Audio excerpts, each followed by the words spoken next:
Okay, let's set up a course with spaced lessons. I'm in Administrator. I'm going to the Catalog and Courses. I'm going to add a new course here. I already have the area and subject picked because I have that filter at the top so that those fields will pre-populate here on the course add screen. I'm going to give it a number and just call this my lesson test course.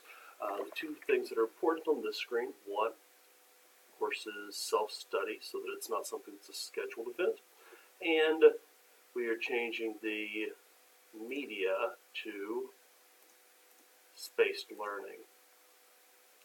So now when I either click on my lessons tab or use the hover menu there to drive over to lessons, I'm going to add one, and here in the lesson name I will call this module 1 and select my lesson type. In this case it's a document because a pre-test, test, checklist, evaluation all come from inside Evaluator. So it's a document, and that means at the bottom of my screen here I can pick a completion action. So I'm going to grab a SCORM completion action since that's how our courses are developed, and hit import.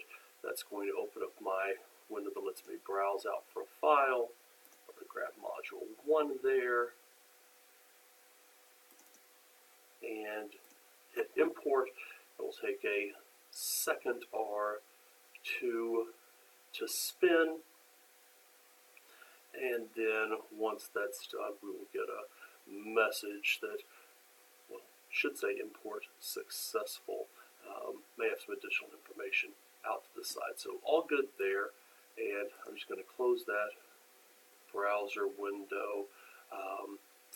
The one piece that, again, just to point out on this first module, it's available 0 days after the previous required lessons because it's the first content piece there. So I'm going to hit OK, and then if I want to add another lesson, I will call it something super clever like module 2, and again, document, and I'll set this one for, say, 2 days after the previously completed lesson, and again, just through the process, SCORM content package.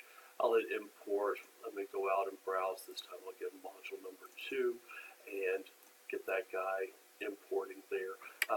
From this point on, the process is just exactly the same. There are two other fields that do drive the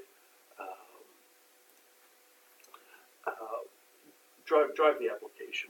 One of those is natively inside the system that lets me decide what days of the week that lessons are sent out, and the second is in a configuration file where we can list holidays, and then on those holidays, online courses or the push messages will not go out.